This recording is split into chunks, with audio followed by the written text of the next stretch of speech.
You, John Fitzgerald Kennedy, do solemnly swear. I, John Fitzgerald Kennedy, do solemnly swear. That you will faithfully execute the office of President of the United States. That I will faithfully execute the office of President of the United States. And will, to the best of your ability.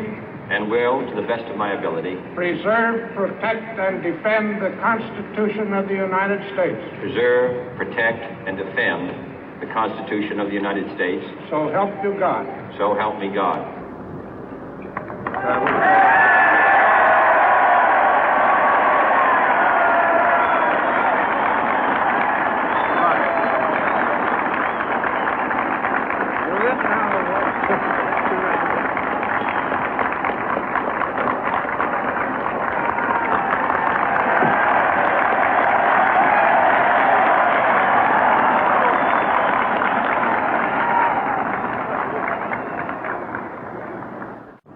Vice President Johnson, Mr. Speaker, Mr. Chief Justice, President Eisenhower, Vice President Nixon, President Truman, Reverend clergy, fellow citizens.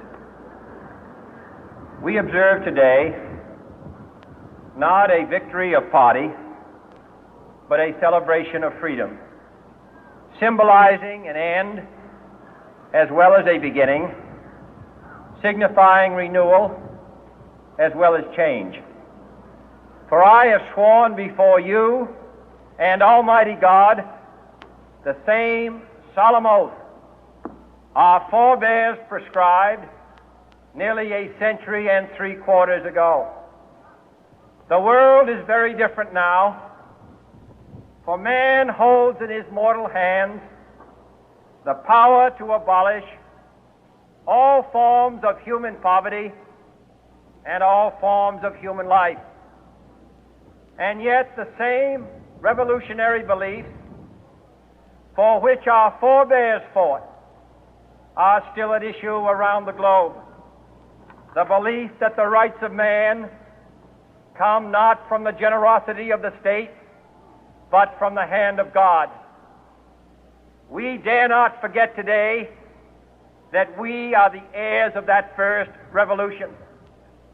Let the word go forth from this time and place to friend and foe alike that the torch has been passed to a new generation of Americans born in this century, tempered by war, disciplined by a hard and bitter peace, proud of our ancient heritage, and unwilling to witness or permit the slow undoing of those human rights to which this nation has always been committed and to which we are committed today at home and around the world.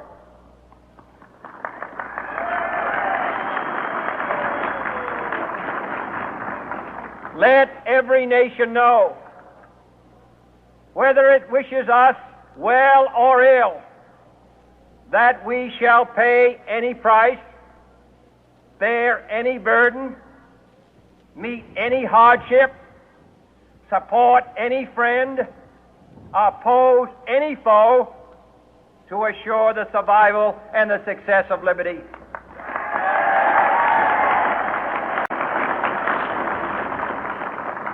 This much we pledge and more. To those old allies whose cultural and spiritual origins we share, we pledge the loyalty of faithful friends. United, there is little we cannot do in a host of cooperative ventures. Divided, there is little we can do, for we dare not meet a powerful challenge at odds and split asunder. To those new states whom we welcome to the ranks of the free, we pledge our word that one form of colonial control shall not have passed away merely to be replaced by a far more iron tyranny. We shall not always expect to find them supporting our view, but we shall always hope to find them strongly supporting their own freedom, and to remember that in the past, those who foolishly sought power by riding the back of the tiger ended up inside.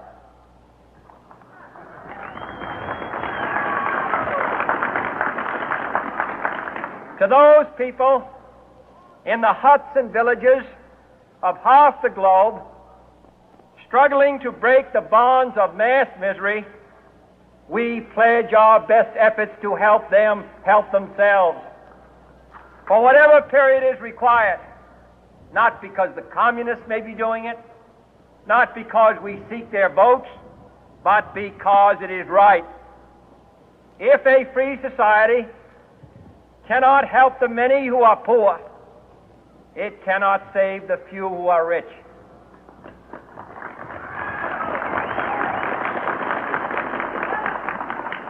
To our sister republics south of our border, we offer a special pledge to convert our good words into good deeds, in a new alliance for progress, to assist free men and free governments in casting off the chains of poverty.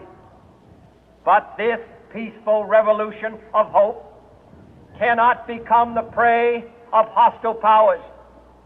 Let all our neighbors know that we shall join with them to oppose aggression or subversion anywhere in the Americas. And let every other power know that this hemisphere intends to remain the master of its own house.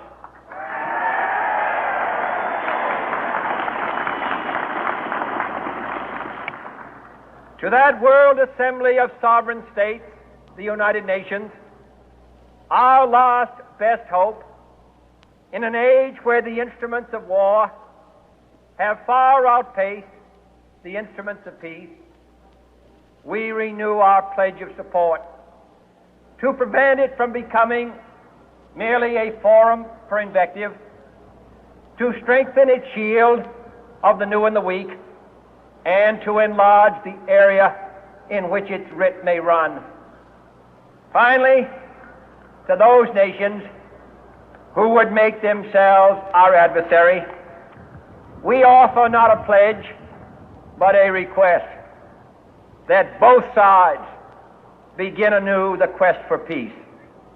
Before the dark powers of destruction, unleashed by science, engulf all humanity in planned or accidental self-destruction, we dare not tempt them with weakness, for only when our arms are sufficient beyond doubt can we be certain beyond doubt that they will never be employed.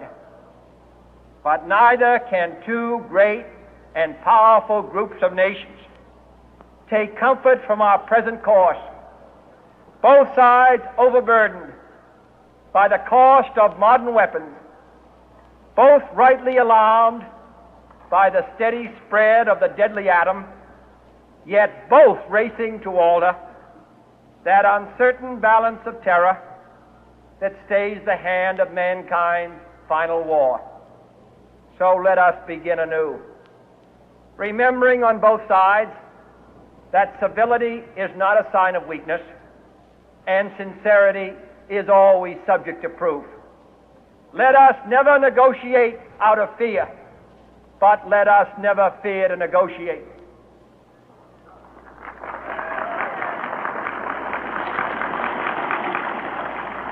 Let both sides explore what problems unite us, instead of belaboring those problems which divide us.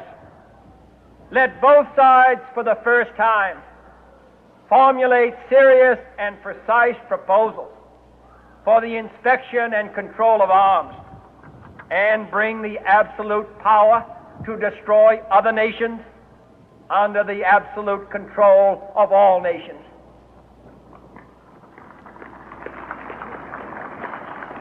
Let both sides seek to invoke the wonders of science instead of its terrors. Together, let us explore the stars, conquer the deserts, eradicate disease, tap the ocean depth, and encourage the arts and commerce. Let both sides unite to heed in all corners of the earth the command of Isaiah to undo the heavy burden and let the oppressed go free. And if a beachhead of cooperation may push back the jungle of suspicion, let both sides join in creating a new endeavor, not a new balance of power, but a new world of law, where the strong are just and the weak secure and the peace preserved.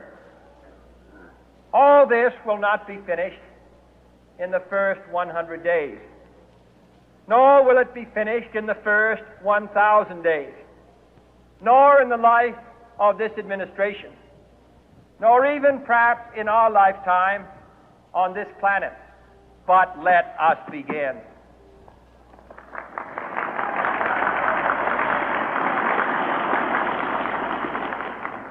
In your hands, my fellow citizens, more than mine, will rest the final success or failure of our course. Since this country was founded, each generation of Americans has been summoned to give testimony to its national loyalty. The graves of young Americans who answered the call to service surround the globe.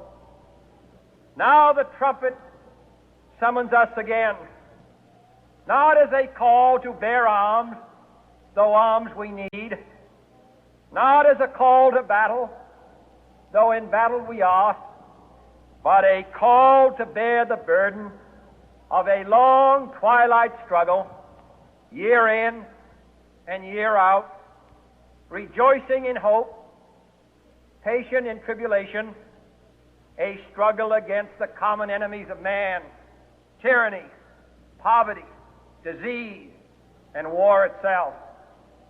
Can we forge against these enemies a grand and global alliance,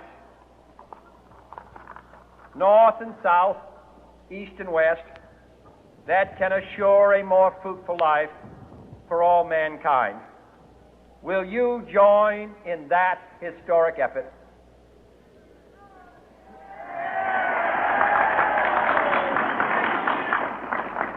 In the long history of the world, only a few generations have been granted the role of defending freedom in its hour of maximum danger. I do not shrink from this responsibility. I welcome it.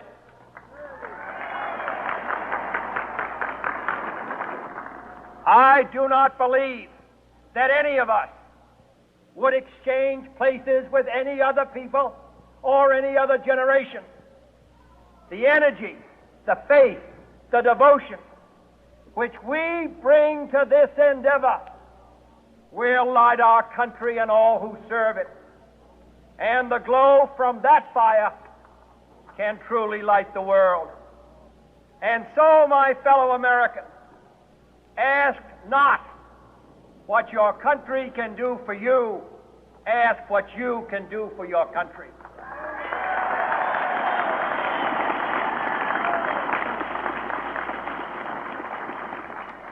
My fellow citizens of the world, ask not what America will do for you, but what together we can do for the freedom of man.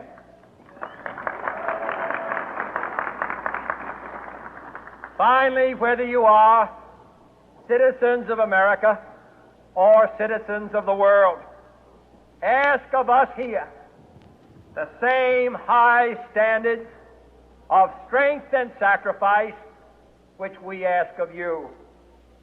With a good conscience, our only sure reward, with history the final judge of our deeds, let us go forth to lead the land we love, asking His blessing and His help, but knowing that here on earth God's work must truly be our own.